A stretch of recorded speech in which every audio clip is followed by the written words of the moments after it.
Bonjour à vous, j'espère que vous allez bien. Donc, si vous êtes une entreprise des énergies renouvelables, que vous faites entre 100 000 et 800 000 euros de chiffre d'affaires par an et voire même un petit peu plus, cette vidéo peut vous être vraiment utile afin de comprendre l'environnement dans lequel on évolue maintenant dans ce marché qui se complexifie de plus en plus et pourquoi on en arrive à ce stade et comment faire en sorte du coup de sortir du lot pour l'année qui arrive et les 5-10 années qui arrivent. Alors, j'ai mes notes juste ici, donc c'est pour ça que de temps en temps je regarde un petit peu là. Donc en fait, le marché des énergies renouvelables, il se décompose en trois grands cycles.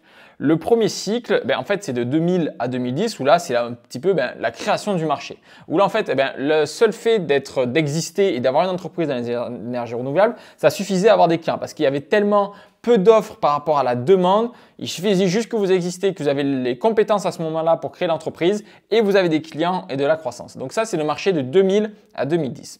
Après, de 2010 à 2020, c'est là où a commencé vraiment la démocratisation, où on a eu énormément d'aides de l'État, il y a eu une médiatisation au niveau des enjeux climatiques, on a eu vraiment une démocratisation également au niveau de la rénovation énergétique. Mais par contre, la contrepartie un petit peu de ça, c'est qu'il y a eu vraiment un véritable raz-de-marée d'opportunistes où il y a eu du coup énormément de chantiers bâclés, beaucoup d'arnaques, enfin comme on a tous connu du coup avec toutes ces aides où des fois il y a eu l'isolation à 1 euro, des choses comme ça. Donc il y a eu du bon parce que du coup il y a des faibles revenus qui ont pu faire l'isolation, des choses comme ça, mais il y a du mauvais parce que forcément, comme tout, lorsqu'on donne un petit peu, il y a des personnes qui en profitent. Donc ça, voilà, ça a été un petit peu le retour de médaille de tout ça. Ça a fait de la croissance, certes, mais le problème c'est que ça a fait également beaucoup de dégâts et ce qui fait que maintenant les consommateurs ont beaucoup moins confiance en nos entreprises. Donc ça a été la période de croissance. Et sauf que là, de 2020 à aujourd'hui, on arrive à ce qu'on appelle à une maturation. Parce que une croissance en économie, c'est très simple. Donc il y a le début, il y a la croissance, la maturation et après il y a le déclin. Donc là maintenant, on est plutôt au niveau de la maturation, donc de 2020 à aujourd'hui. La maturation, c'est ça. Donc ce qui fait que maintenant, on a beaucoup plus d'offres que de demandes. Tout le monde a entendu parler en fait des années juteuses dans les énergies renouvelables, ce qui fait qu'il y a encore plus d'acteurs qui veulent se lancer.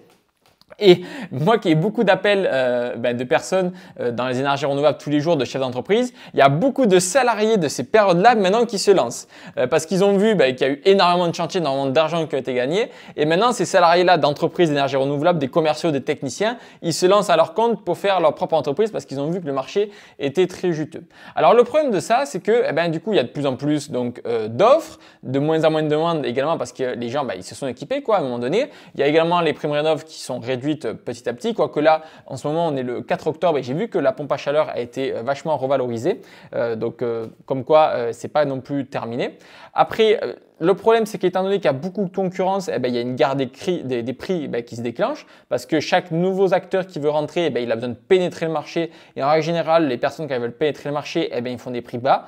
Et du coup, ce qui fait que ça tire tout simplement le marché vers le bas. Et des prix bas, forcément, on le sait, ça c'est comparé. Je veux dire, quand vous achetez une Porsche, vous ne comparez pas une Porsche avec une Ferrari. Vous demandez si vous allez acheter l'une ou l'autre, mais vous ne les comparez pas forcément sur le plan de la performance. Tandis que quand vous achetez une Clio à 1000 euros ou une Clio à 1500 euros, là, vous allez vraiment comparer en détail.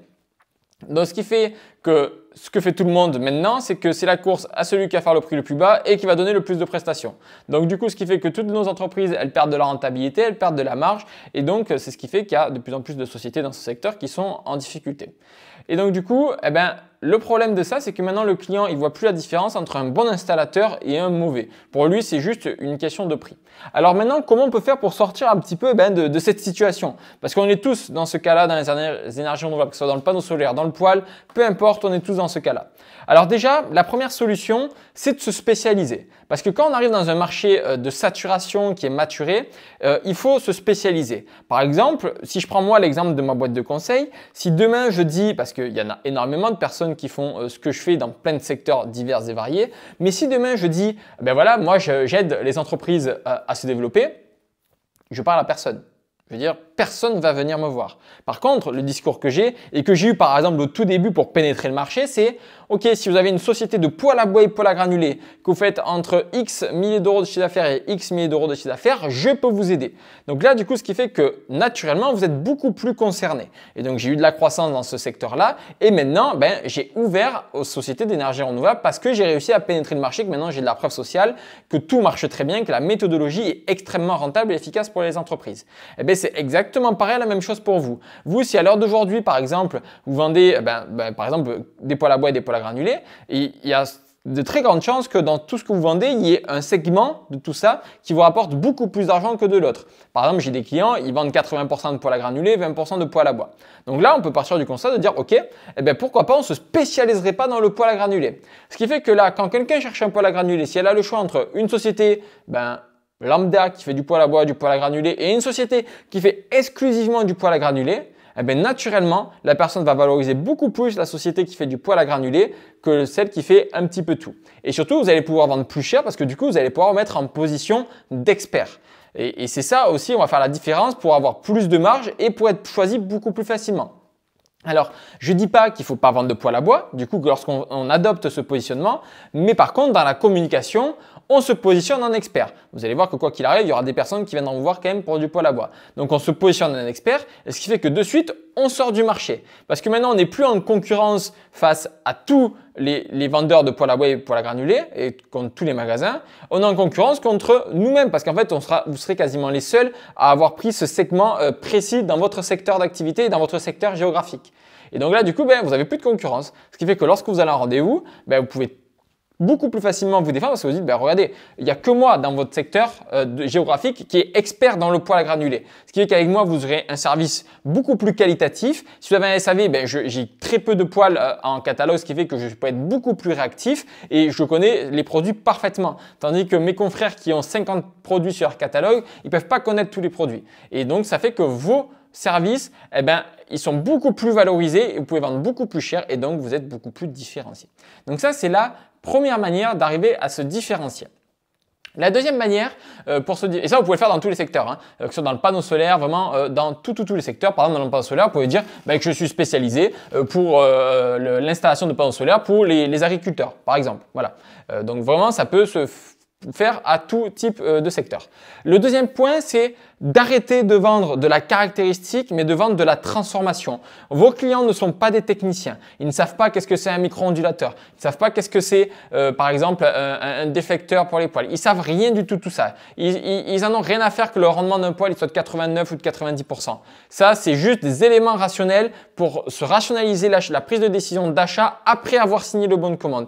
Mais vos clients, ce qu'ils achètent, c'est pas ces caractéristiques techniques, c'est pas le fait qu'un poêle à granulés pèse 130 kg ou 110 kg. Ça, on s'en fout. Ce qui compte, c'est OK, leur situation actuelle et leur situation désirée. Actuellement, par exemple, si je prends le poêle, c'est le secteur que je connais le mieux, étant donné que je vends des poêles quotidiennement.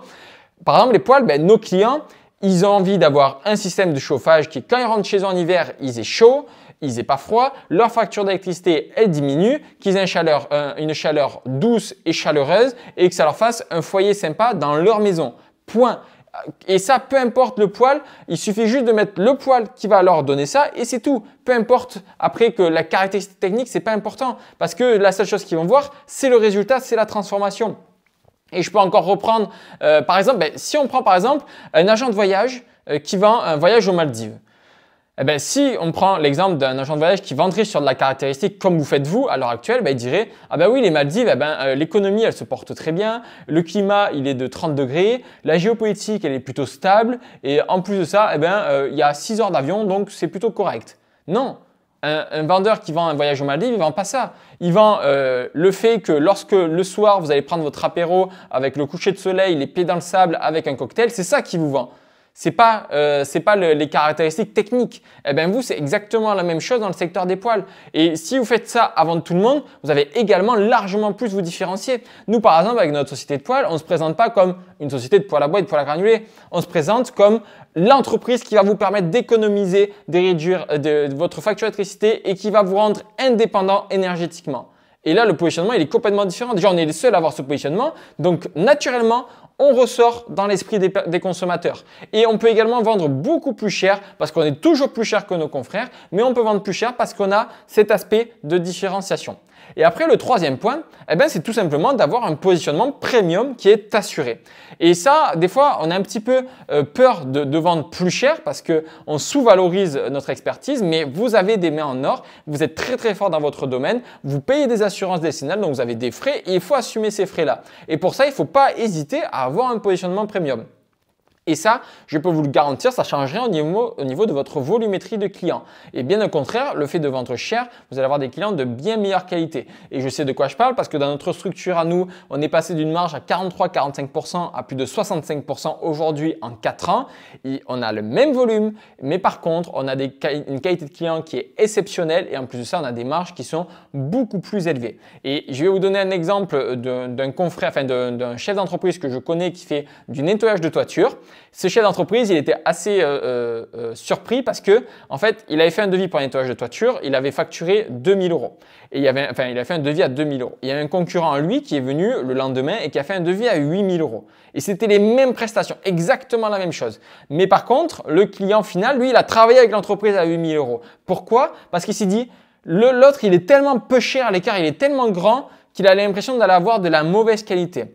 Donc, être 200 euros plus cher que vos confrères, ça ne va pas vous différencier. Mais par contre, si vos confrères ils sont à 5000 et vous à 7000, ça va faire toute la différence. Alors, vous n'allez pas vendre à tous les coups. Votre taux de conversion va sûrement un petit peu baisser, mais il vaut mieux vendre à un taux de conversion de 30% à 70% de marge qu'un taux de conversion à 60% mais à 30% de marge. Vraiment, ça fera toute la différence. Donc ça, ce sont les 3 leviers qui vont vous permettre de vous différencier dans ce marché de saturation et de maturation. Donc si vous souhaitez en connaître un peu plus sur notre méthodologie, je vous invite à cliquer sur le lien juste en dessous. Vous allez la découvrir de A à Z. Et en attendant, je vous souhaite une excellente journée.